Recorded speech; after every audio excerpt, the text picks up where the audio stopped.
and welcome to the National Press Club. My name is Sonia Hilgren. I am president of the National Press Club and editor of Farm Journal. I'd like to welcome club members, their guests in the audience today, as those of you watching on C-SPAN, listening on National Public Radio, or the global internet network. Before introducing our head table, I would like to remind our members of upcoming events. Tomorrow, March 5th, Steve Case, the president of America Online, will talk about facing the challenges of the new global medium. On Friday, March 8th, Senator Alan Simpson, Republican from Wyoming, will reflect on the state of Congress as he completes his final year in the Senate. And on Thursday, March 14th, Mike Wallace of CBS News' 60 Minutes will be the speaker at our annual Freedom of Information Day luncheon. His topic will be corporate influence and freedom of the press. Transcripts and audio and videotapes of Press Club luncheons are available by calling 1-800-NPC-2334. If you have any questions for our speaker, please write them on the cards provided at your table and pass them up to me. I will ask as many as time permits. I'd now like to introduce our head table guests and ask them to stand briefly when their names are called.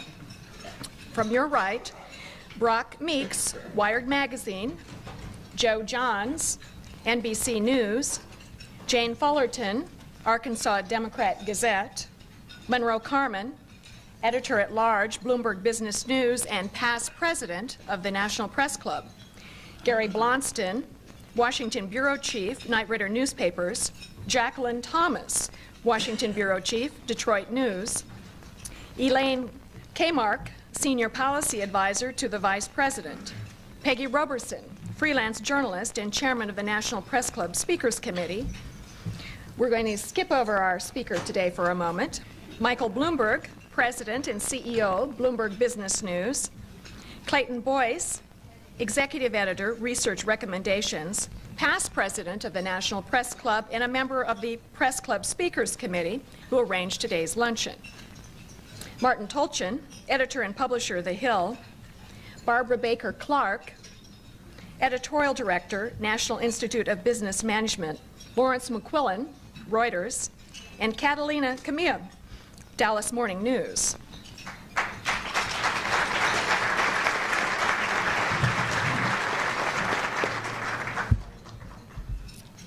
Before introducing today's speaker, I have a special presentation to make to one of our head table guests, Michael Bloomberg, the president and founder of Bloomberg Business News, a rapidly growing business that now operates 65 news bureaus around the world and has moved aggressively into radio and television broadcasting.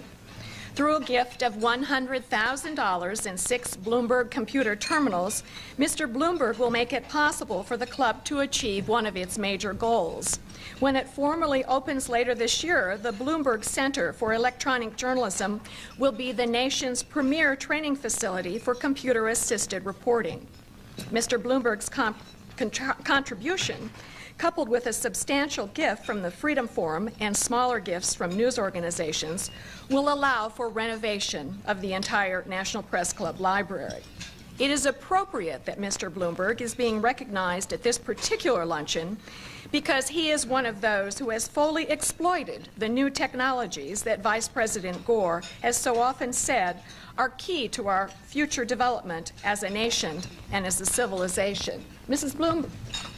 Bloomberg, I'm sorry, will you please come up here and get this certificate of appreciation from the National Press Club.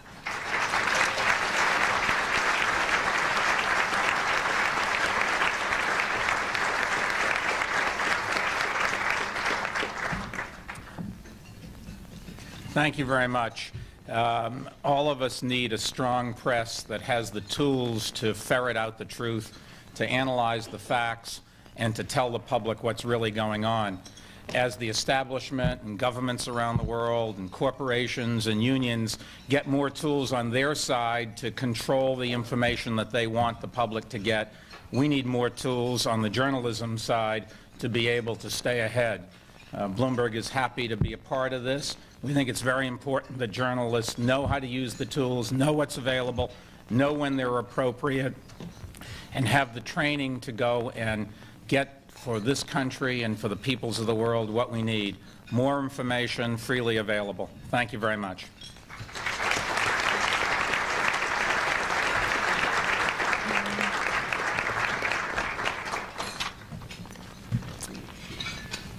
Since becoming Vice President in 1993, Al Gore has taken a lot of ribbing for his wooden image and the irrelevancy of the Vice President's job.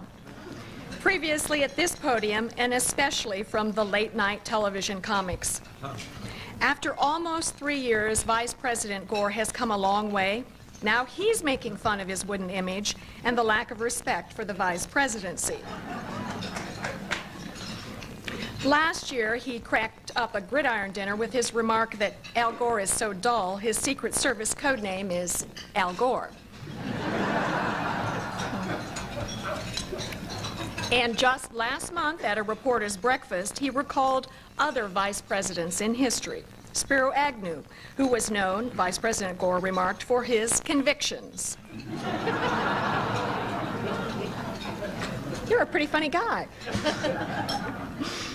Richard M. Johnson, who took a leave of absence from Washington so he could tend his tavern full-time. Thomas R. Marshall, who stopped attending cabinet meetings so he could make more money giving lectures.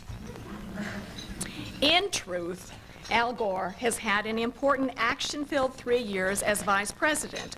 When it comes to the Internet, Al Gore has been ahead of the curve, even when the rest of America saw nothing but a straight line.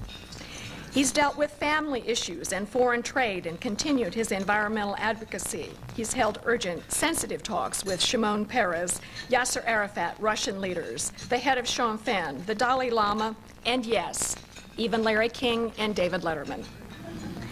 And he's personally investigated the healthcare system by tearing his Achilles tendon. Let me tell you a little bit how Al Gore got here.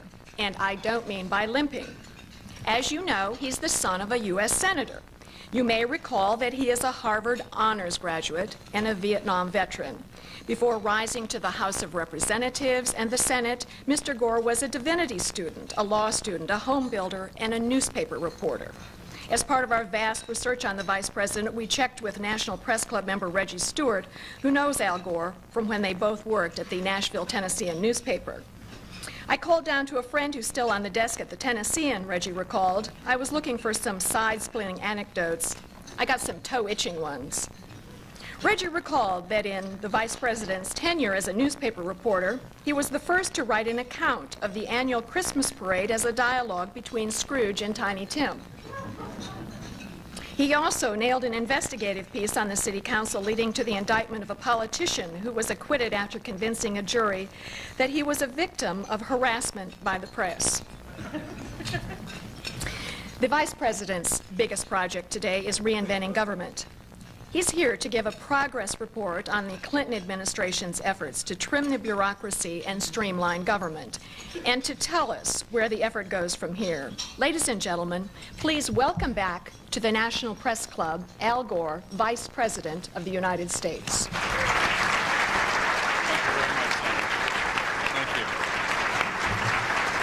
Thank you very much.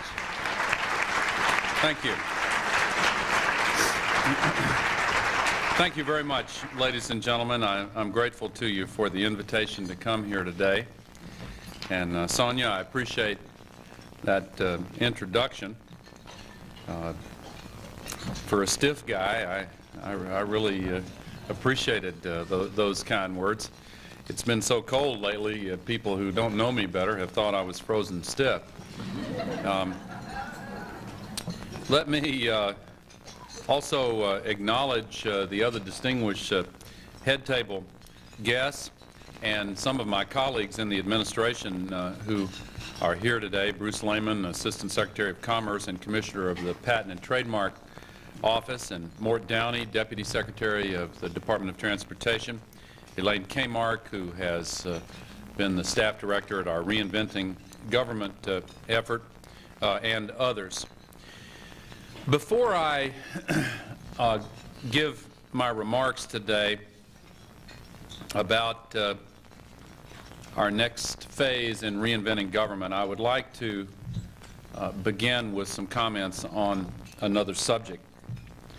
Earlier today in Tel Aviv, evil once again touched the lives of innocent men, women, and children, and has outraged civilized peoples throughout the world.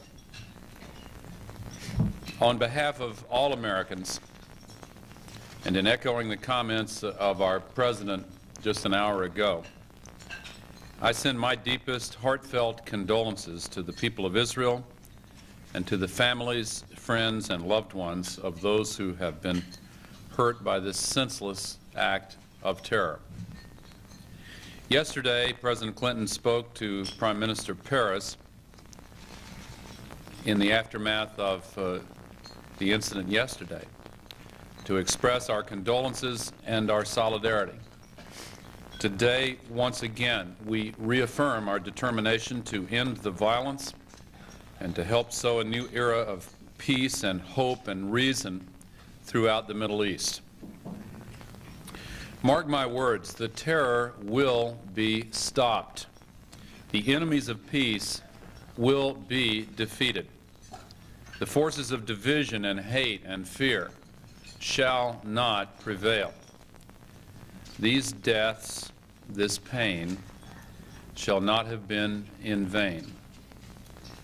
As the House of Israel celebrates the festival of Purim, let all the world join with them in friendship and in remembrance.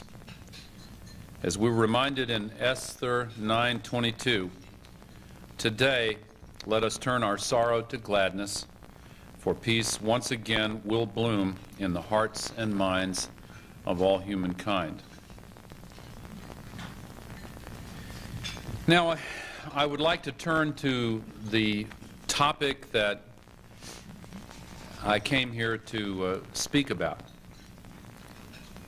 2 weeks from today, President Clinton will present a budget plan for fiscal year 1997 and the following 5 years. This budget, which he outlined last month, will be balanced. Next year, whoever wins the presidential election of 1996, and I'm predicting Bill Clinton will win that election,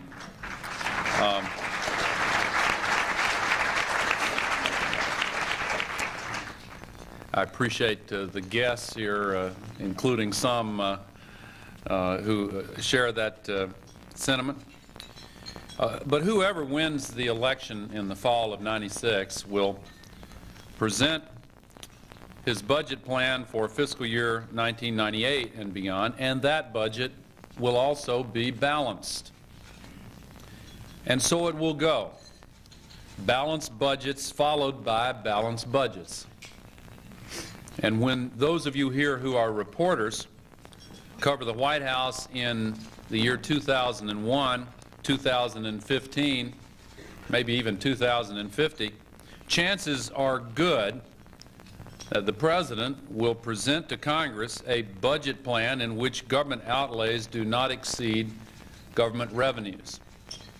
I think we have witnessed the formation of a durable bipartisan consensus that our nation must and will have a balanced budget.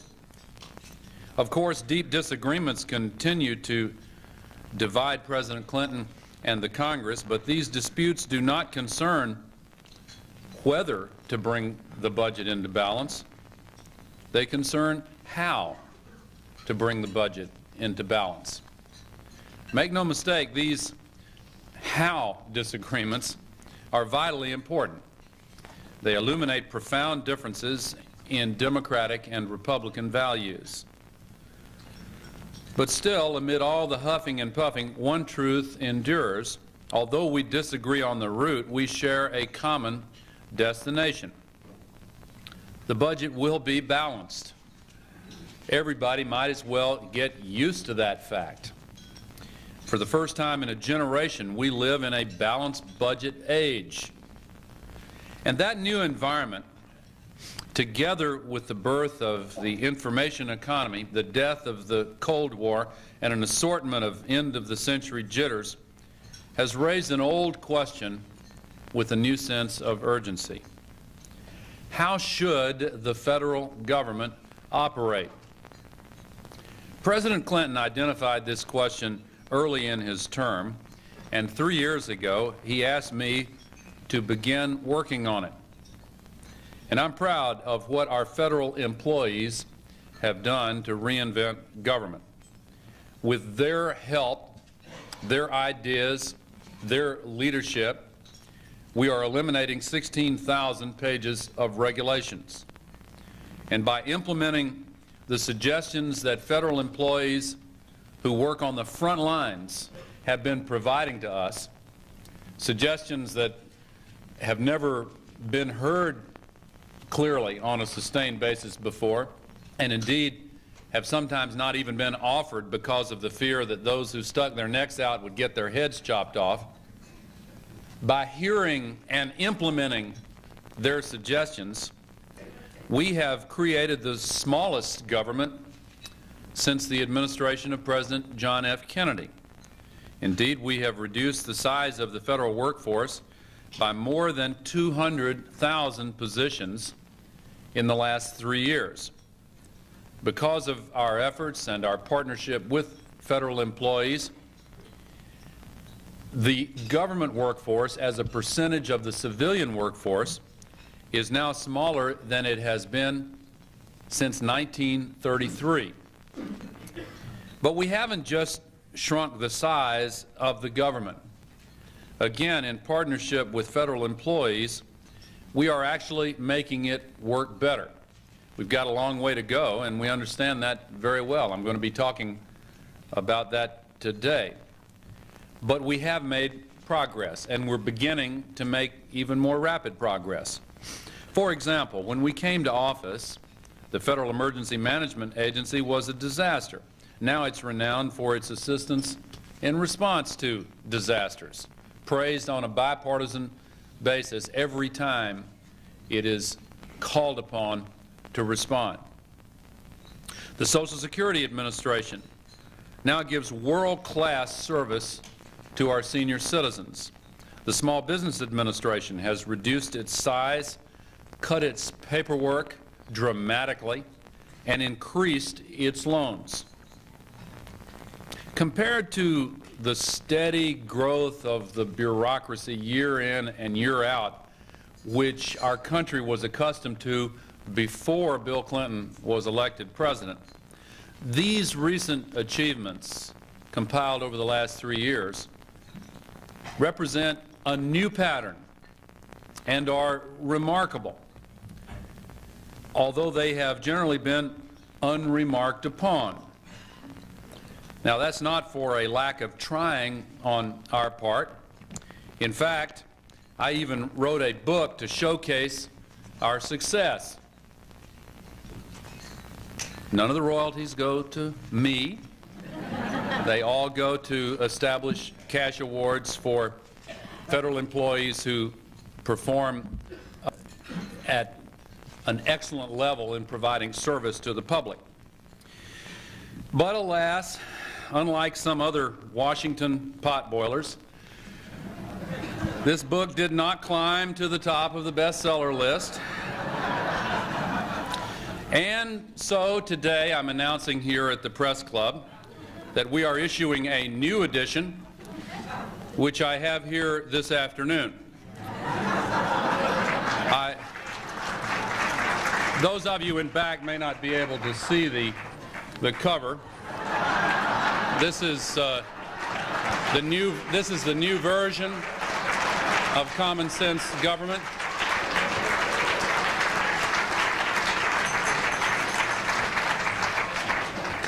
I'm predicting bestseller status.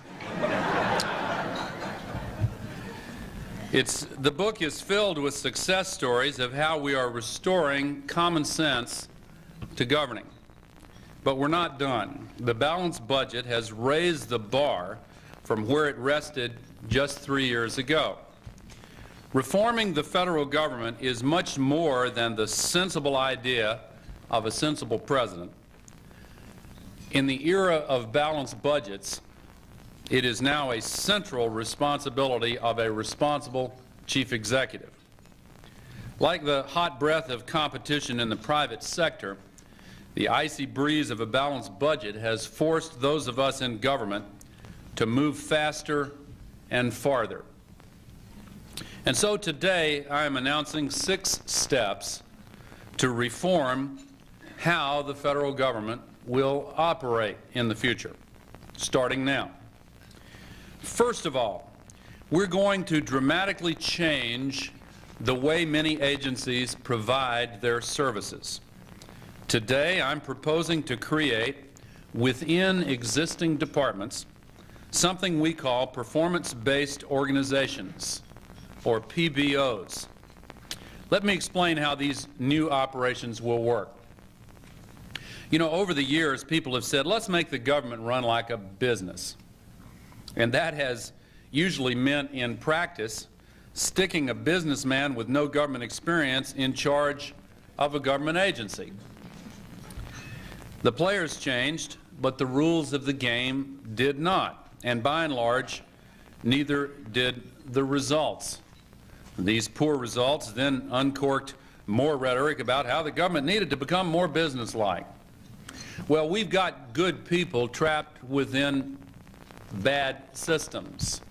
It is the systems that need to change, not the personalities, although from time to time change is needed there too. But the reality is that government is not a business.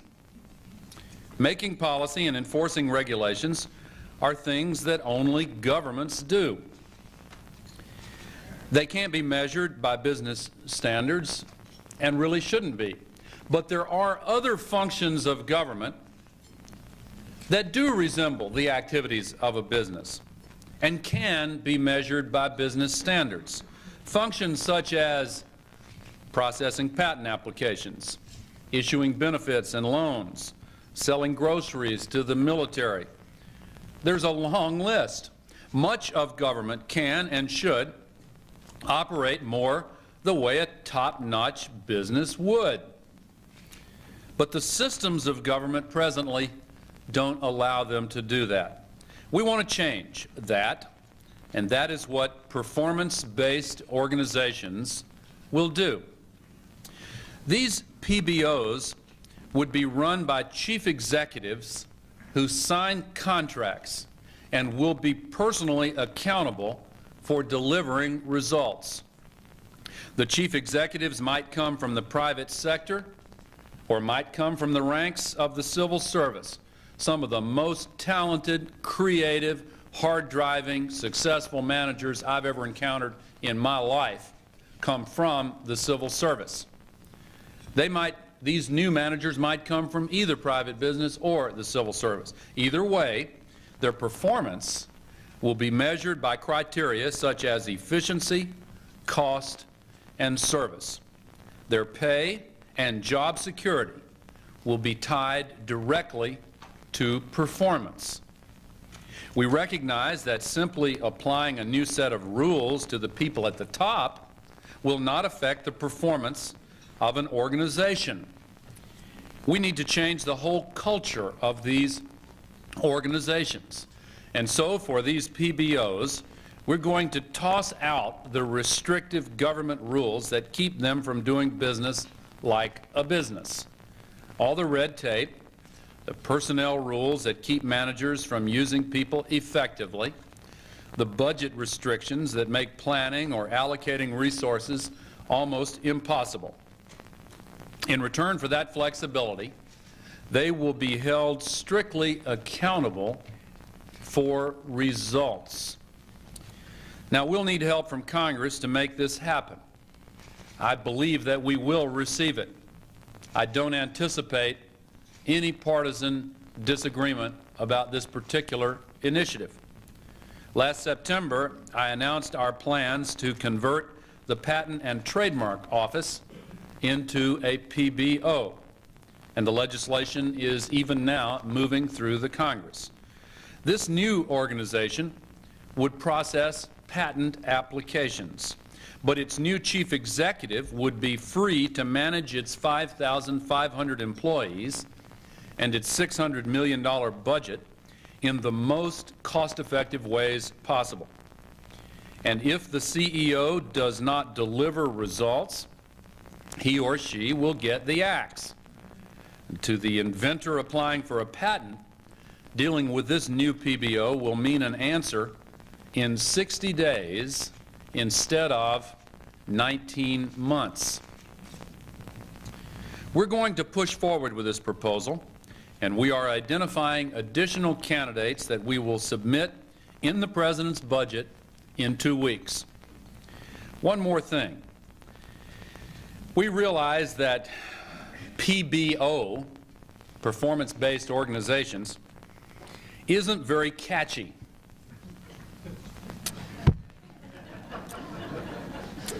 So, we're going to post a few alternative names in the newsroom section of the National Performance Review's internet homepage, and we will let the people decide.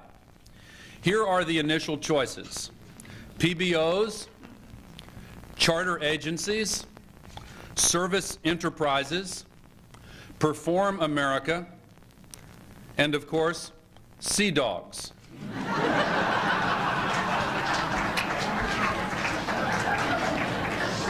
Wizards was taken.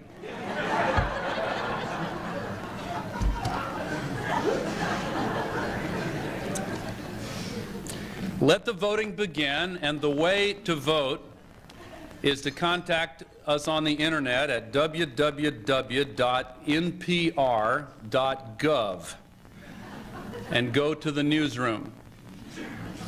www.npr.gov. Okay. Now, the second step in reforming government for a balanced budget age is connected to the first step. So today, on behalf of President Clinton, I pledge that the federal government will, in this calendar year, deliver visible, recognizable, and measurable improvements in customer service. The President has asked 11 agencies to lead this effort as his customer service vanguard. With the commitments made by these agencies, 23 million taxpayers will be able to file their tax returns by telephone. A postcard is too much trouble. Veterans will get more timely delivery of service. Long lines at the passport office will shrink, and scores of other improvements will demonstrate that government is indeed working better as it costs less. And of course, starting today, all of these commitments and others specifically articulated will be posted on the internet to make it easier for taxpayers to hold us accountable. And we want to hear from taxpayers about their experiences in receiving service from federal agencies and departments, and specifically with regard to how we're doing in keeping these commitments that are posted today. If you want to contact us and communicate with us directly about customer service and these particular commitments, go to the White House homepage on the internet and go into what's new, and you'll see them as of right now. They will be posted. And that, incidentally, is www.whitehouse.gov. Well, when we first started talking to government agencies about customer service, very few of them really understood what we meant by the phrase customer service. Frontline employees viewed customer service as keeping their supervisors happy. And the culture of the organization has tended to reinforce that view in the past. Customer service for many heads of agencies meant pleasing Congress, and particularly the appropriations subcommittees. Entire federal programs were designed and implemented without ever really finding out what the customers wanted in the first place.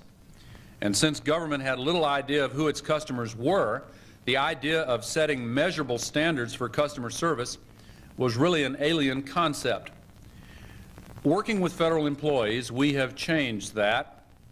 We went out and looked at how the best in business delivered first-rate customer service, and we've started doing the same for our customers. For the first time ever, over 200 government agencies have established and published customer service standards, and they have engineered their processes to figure out how they can meet those standards and steadily improve those standards. Now, just as Federal Express customers know that they're guaranteed to have their package delivered overnight, taxpayers going to a Social Security office will know that they will be seen within 10 minutes. Students calling for information on direct loans will know that they will get through to a live human being within 35 seconds. These and over 1,000 other measurable standards mark a dramatic change in the way government views and treats its customers. And we're seeing the signs of success already. For example, an independent survey rated the Social Security Administration higher than Nordstrom at providing 1-800 service, rated them higher than Disney World, higher than LL Bean. In fact, Social Security was rated higher than any American business competing in that category. We have just unveiled one-stop internet access to the federal government through the U.S. Business Advisor. We're redesigning the telephone book blue pages so that you'll be able to look under P for passports, not S for State Department.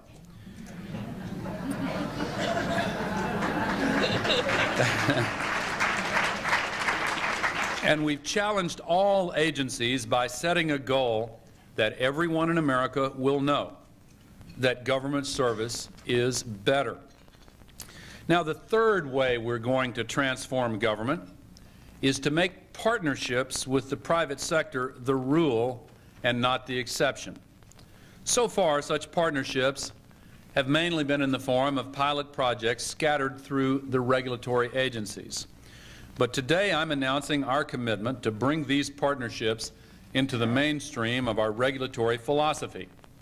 The vast majority of Americans believe that their government has an important role in ensuring their safety and protecting their environment. Government oversight has helped make our workplaces safer and kept our food safe and healthy. Strong enforcement of environmental statutes has helped to restore the health of rivers and has brought back the bald eagle. Our challenge is to not only maintain that progress, but to actually do better. We know that regulatory agencies can do better by focusing on results rather than process. We've seen it work. In Maine, OSHA realized that all of its fines and penalties on businesses that were not complying with workplace safety and workplace health and safety rules, all of the fines and penalties were producing a lot of income, but they weren't producing any improvement in workplace safety. So they abandoned the old way of doing business and formed alliances with management and labor and focused on results. Well, now, by focusing on results, they've identified and corrected 14 times as many hazards than they did the old way. Productivity is up, and most importantly, injuries in the workplace are down by 1/3 in their jurisdiction. In Miami, the Customs Service used to force companies to spend as much time on government paperwork as on their business. One company had to fill out 700,000 forms each year. Then, Customs sat down with these firms and figured out what was really needed and what wasn't. Now that company files 1 form per month. By getting smarter, Customs has been able to confiscate more illegal drugs, seizures are way up, while at the same time helping legitimate businesses grow. And the people who were waiting in lines getting off international airline flights are moving through much faster than before. As a matter of fact, their complaint now is that they're having to wait to get their baggage. And so the airlines are getting their baggage handlers together and challenging them to reinvent the way they handle that job so they can be good enough for government work. Through programs such as Project XL, Green Lights, and 3350, we have seen the Environmental Protection Agency and hundreds of companies team up to keep 1 billion pounds of pollutants from being emitted into the air. We've said if you can get the job done cleaner and cheaper, then go to it and throw the rule book away. Give us a way to measure your progress toward exceeding the goal you've committed to exceed. Why are these partnerships working? Well, because they're focused on results. The goal is to reduce injuries, stop drugs, cut emissions, not to make sure that businesses are penciling in the proper lines on the proper forms. And they're working because government and industry are joining hands, not locking horns. Government recognizes that many corporate leaders share the same goals and are interested in working cooperatively to achieve them. And because they know their businesses far better than the government ever could, they also know best how to attack their own problems, using all of the innovation characteristic of the private sector. Treating them as adversaries wastes those positive inclinations, and it stretches federal resources thin instead of focusing them on the biggest problems. These partnerships will be new for many of us in government and in industry. Old habits are sometimes hard to break, and this new approach will not be without some bumps. But we've seen it work, and we're going to make it happen. Now, fourth, as we build partnerships with industry, the fourth step in reforming government for a balanced budget age is to forge new relationships with communities. So today, I'm announcing that every time a grant program comes up for reauthorization, we will ask Congress to turn it into a performance partnership and, if necessary, consolidate it with other programs. At the moment, there are more than 600 separate federal grant programs, each with its own rules and requirements. We're going to shift their focus again from process to performance. Together, federal, state, and local governments will set the goals, and then communities will decide how best to meet them. The goals are to produce better results, to increase accountability to the public for outcomes, to reduce red tape and micromanagement, to provide greater flexibility in how services are designed and delivered. Here's an example. Among those 600-plus grant programs are a number relating to child immunization. Some provide funds for separate vaccines. Some provide funds for public awareness. Some provide funds to help get children to the clinic so that they can get the vaccines that their parents have learned about. But the goal of the child immunization program ought to be to increase the percentage of 2-year-olds who have all their shots. The President's 1996 budget began this push by calling for the consolidation of 271 diverse grant programs into 27 performance partnership grants. We have created 105 empowerment zones and enterprise communities to better focus on local needs. And we've started signing agreements with states to create these new partnerships. We entered into such a new partnership with Oregon in 1994 to promote healthier children, more stable families, and a higher skill workforce. Just last week, I went to Connecticut to enter into a similar partnership to improve that state's poorest communities through economic development and neighborhood revitalization approached in a brand new partnership context. Over the next year, we will expand these partnerships across the country. The fifth step in reforming government for a balanced budget age is to establish a single point of contact for communities in their dealings with the federal government. So today, I'm announcing that the Department of Housing and Urban Development will, over the course of the next year, select a person to serve as the single point of contact for every single community, different person for each community, with every single community with more than 150,000 residents. We're going to give the legendary nameless, faceless bureaucrat a name and a face, recognizable to each of these communities, who needs an individual who can facilitate the solution of problems these communities have related to the federal government. And communities have scores of different interactions with the federal government, ranging from Head Start to highways. To get their work with the federal government done, communities have to go door to door, to door, to door. Why? Because these interactions are dictated now by the way the federal government is structured and not by what the communities need. There is no focal point for dealing with the community's issues in the executive branch. So we want to establish one, and we will. The sixth step is to transform the federal workforce. So today I'm announcing that we will submit legislation to vastly expand the demonstration authority in civil service law. This expansion of authority will allow large numbers of government agencies to design personnel systems suited to their mission. And again, I do not anticipate any partisan opposition to this particular step. As any CEO can tell you, reinvention will be only as successful as the partnership with the workers. Let me emphasize that our federal workforce is one that any private sector executive would be proud of. But the personnel system they toil under is not.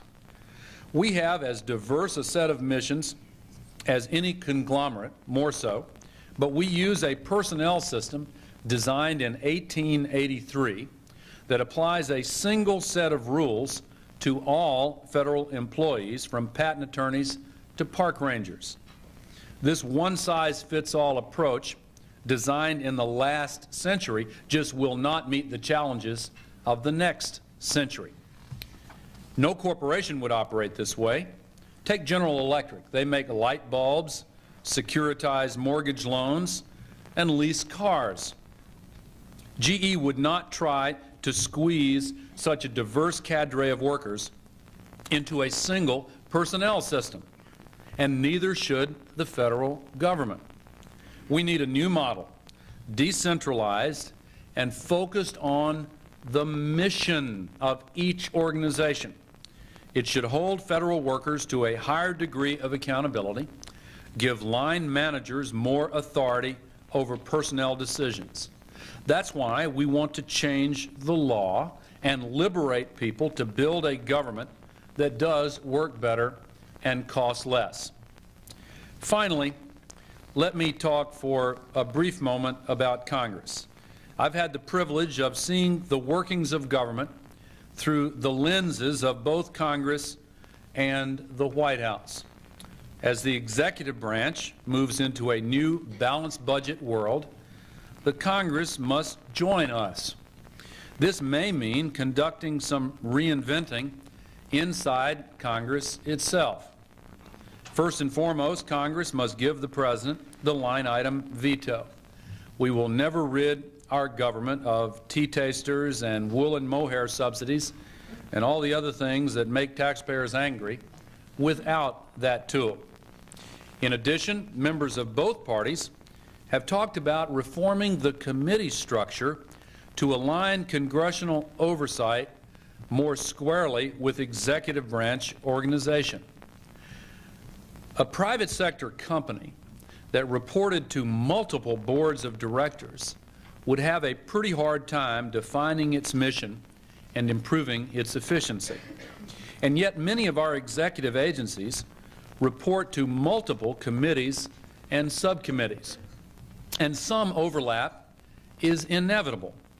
But the current situation is ridiculous. For example, EPA now reports on a regular basis to 28 committees and 43 subcommittees. There are 19 congressional committees and 33 subcommittees that have jurisdiction over federal programs for children and families. Surely there is room for some streamlining here.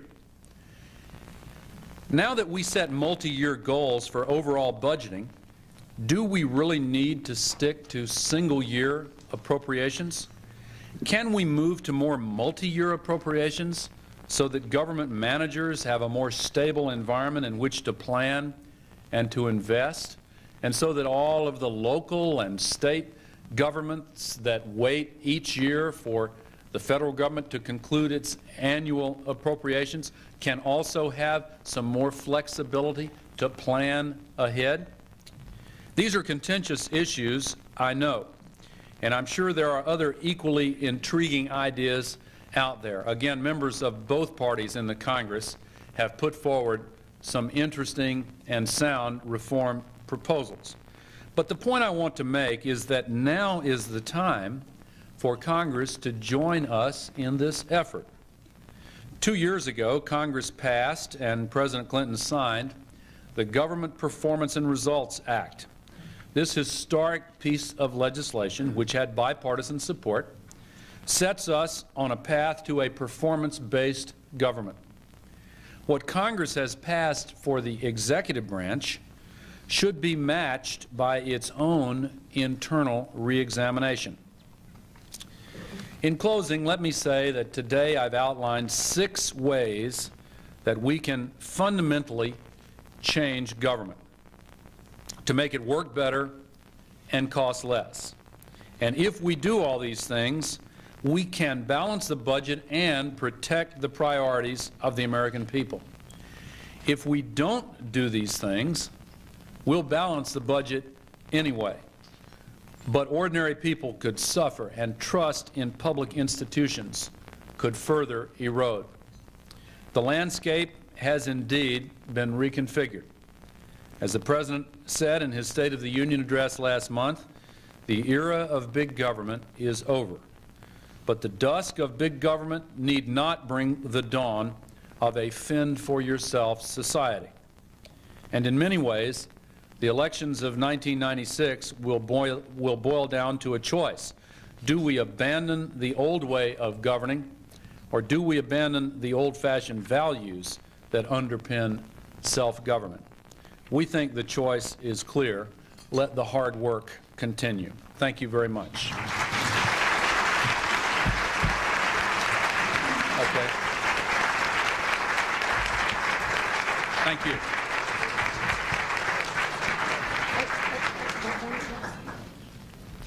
Mr. Vice President, why do you think Hamas has started its bombing attacks now, and how seriously does it threaten the ability of Mr. Peres and Mr. Arafat to lead? Well, I think it's obvious why the bombing attacks have resumed. These terrorists want to kill the peace process. They don't want peace. They want conflict, violence, and suffering. They believe the best way to end the chance for peace is by resuming the violence and bloodshed. It is a manifestation of pure evil. We must prevent them from gaining their objective by creating the conditions that improve the chances for success in the peace process. The United States will stand with Israel, always, and especially now in the face of this renewed terror.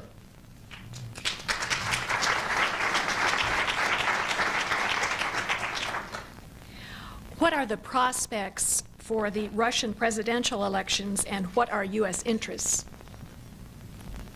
Well, I've had all I can do staying out of the Republican election process and avoiding comment on that. I'm certainly not going to get drawn into the Russian presidential election. I appreciate the question, but our stakes, let me address the second part of the question. Our stakes are not with any individual, never have been, and never will be. Our stakes are with the process of reform and democracy and the movement toward economic freedom. And we have expressed our support for those who move those important processes forward, regardless of what Russian political party they might be in. We do not have any favorite personality. We have values that we believe in, and that's really what our stakes are in the decisions made by any other country around the world. House Speaker Gingrich said a few days ago that a budget accord will be reached within 2 weeks. Do you see that happening, a full budget accord or a partial one? Well, I think that the Speaker and individuals working with him, just like individuals who work with President Clinton in the White House,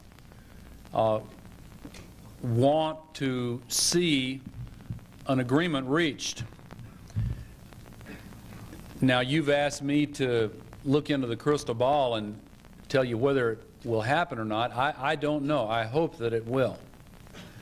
But it will only happen if it embodies an agreement that protects the President's priorities, which include, as he's often said, protecting Medicare and Medicaid, protecting the environment and education, and ensuring that there are no tax increases on working families. We can balance the budget, and will balance the budget, consistent with those values. We can also conclude an agreement with the Congress that spells out a specific way to reach those objectives, and I hope that we will. But it's up to the Congress, and we're ready to talk on those terms at any moment. According to the Post, you were the Buchanan of the White House in the balanced budget talks with Congress. Is this a fair description? No.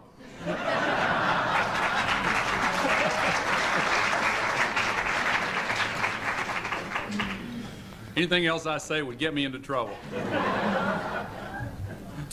Looking at the question as objectively as you can, don't we have the Republicans to thank for these next several decades of balanced budgets? No. Absolutely not. Look at the rhetoric and look at the results. Don't be misled by the rhetoric. Concentrate instead on the results. What we saw under 12 years of Republican rule was a quadrupling of the debt and the creation of annual budget deficits of $300 billion a year as far as the eye could see. That was a catastrophe for America. The budget of this year would not only be in balance, it would be in surplus, except for the interest that we are obligated to pay on the portion of the national debt created between 1981 and 1993. That is a fact. That is a fact. I want to make it clear to the C-SPAN audience that the applause is not coming from these objective journalists assembled here. from news organizations, but rather from the guests who have taken the time to look at the facts and who are not, what I meant to say was, who are not obligated to be nonpartisan. But seriously, that is a striking statistic. You can take all of the national debt up until 1981, and we can pay the interest on that every year fine with no problem. You just take the Reagan-Bush portion of what we have borrowed during the previous 12 years, and the interest on that one portion of the debt now is much larger than our annual budget deficit. So while the deficits increased each year during the Republican administrations, under President Clinton, the deficit has come down 3 years in a row for the first time since Harry Truman was president. It has now been cut in half in absolute terms and as a percentage of our gross domestic product. And it has contributed, along with reinventing government and along with increased investments in education and job training and science and technology and protection of the environment, to a turnaround in our economic circumstances. While the old approach with increasing deficits produced a triple-dip recession with rising unemployment, in the last 3 years we've had positive economic growth in all 50 states simultaneously for the first time in decades. We've created 8 million new jobs in America with higher than average wages. The stock market has almost doubled in value. It's up 75% of its value in only 3 years. We've seen more new small businesses created in each of the last 3 years than in any other year in American history. Home ownership reached a 15-year high. We are seeing the auto industry return to being #1 in the world for the first time since the 1970s. We're seeing dramatic progress in reducing unemployment. African American unemployment's come below double digits for the first time in 25 years. The inflation rate has come down to its lowest level in 30 years. And while there is a great deal of work to be done and a great deal of economic anxiety and distress and a growing income gap, we are finally moving in the right direction instead of the wrong direction, making progress instead of losing ground. And part of it is reducing the budget deficit.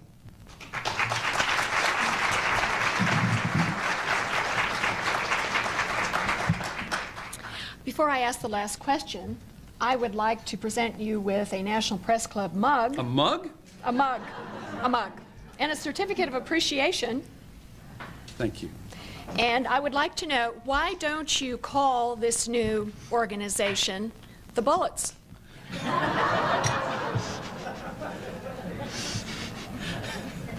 Well, like wizards, it's taken, at least for a while.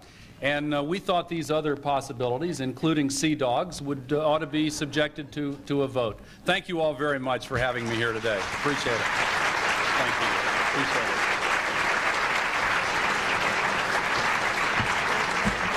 Thank you.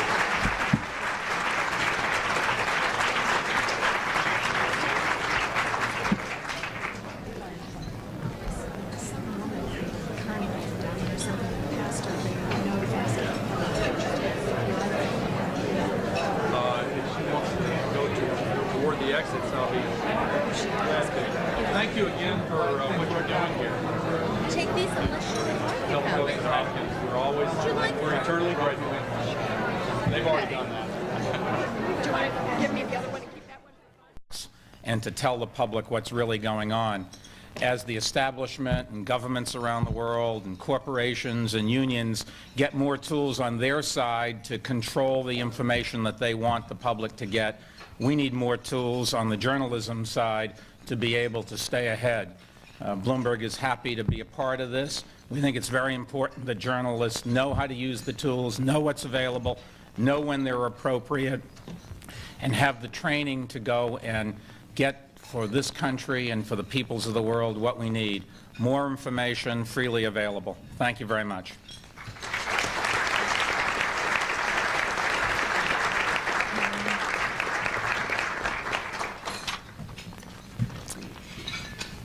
Since becoming Vice President in 1993, Al Gore has taken a lot of ribbing for his wooden image and the irrelevancy of the Vice President's job. Previously at this podium, and especially from the late-night television comics. After almost 3 years, Vice President Gore has come a long way. Now he's making fun of his wooden image and the lack of respect for the Vice Presidency. Last year, he cracked up a gridiron dinner with his remark that Al Gore is so dull, his Secret Service code name is Al Gore. And just last month at a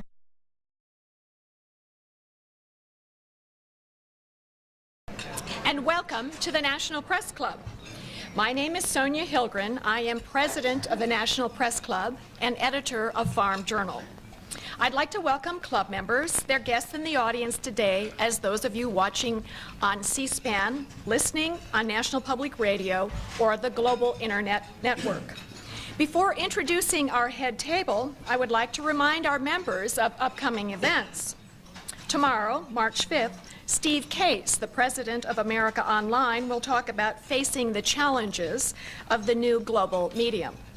On Friday, March 8th, Senator Alan Simpson, Republican from Wyoming, will reflect on the state of Congress as he completes his final year in the Senate.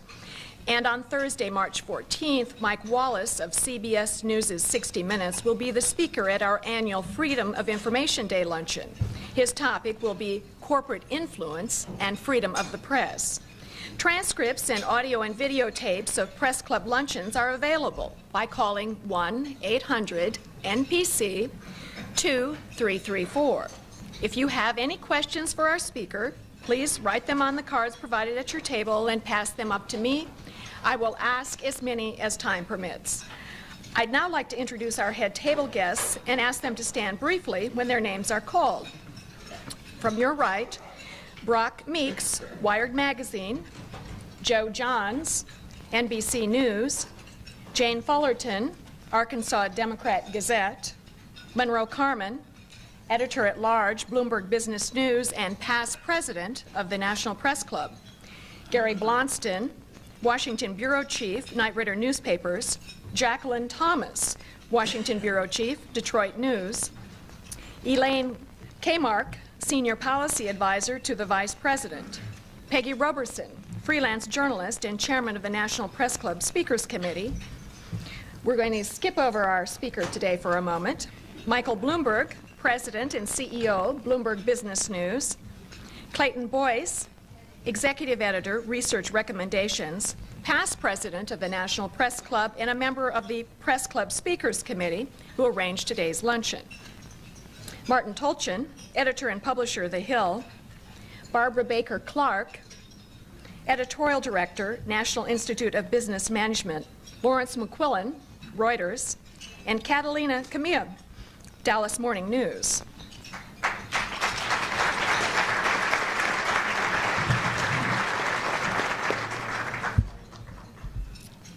Before introducing today's speaker, I have a special presentation to make to one of our head table guests, Michael Bloomberg, the president and founder of Bloomberg Business News, a rapid reporter's breakfast he recalled other vice presidents in history. Spiro Agnew, who was known, Vice President Gore remarked, for his convictions. You're a pretty funny guy. Richard M. Johnson, who took a leave of absence from Washington so he could tend his tavern full-time. Thomas R. Marshall, who stopped attending cabinet meetings so he could make more money giving lectures. In truth, Al Gore has had an important action-filled 3 years as vice president. When it comes to the internet, Al Gore has been ahead of the curve, even when the rest of America saw nothing but a straight line. He's dealt with family issues and foreign trade and continued his environmental advocacy. He's held urgent, sensitive talks with Shimon Peres, Yasser Arafat, Russian leaders, the head of Sinn Féin, the Dalai Lama, and yes, even Larry King and David Letterman. And he's personally investigated the healthcare system by tearing his Achilles tendon. Let me tell you a little bit how Al Gore got here, and I don't mean by limping. As you know, he's the son of a U.S. Senator. You may recall that he is a Harvard honors graduate and a Vietnam veteran. Before rising to the House of Representatives and the Senate, Mr. Gore was a divinity student, a law student, a home builder, a growing business that now operates 65 news bureaus around the world and has moved aggressively into radio and television broadcasting. Through a gift of $100,000 and 6 Bloomberg computer terminals, Mr. Bloomberg will make it possible for the club to achieve one of its major goals. When it formally opens later this year, the Bloomberg Center for Electronic Journalism will be the nation's premier training facility for computer-assisted reporting. Mr. Bloomberg's contribution, coupled with a substantial gift from the Freedom Forum and smaller gifts from news organizations, will allow for renovation of the entire National Press Club library.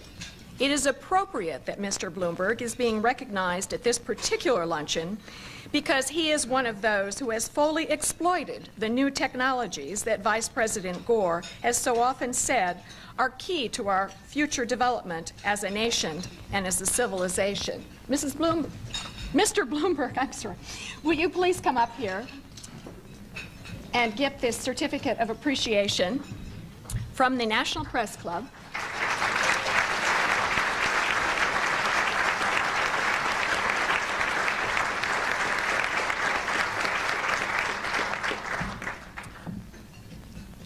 Thank you very much. All of us need a strong press that has the tools to ferret out the truth, to analyze the facts.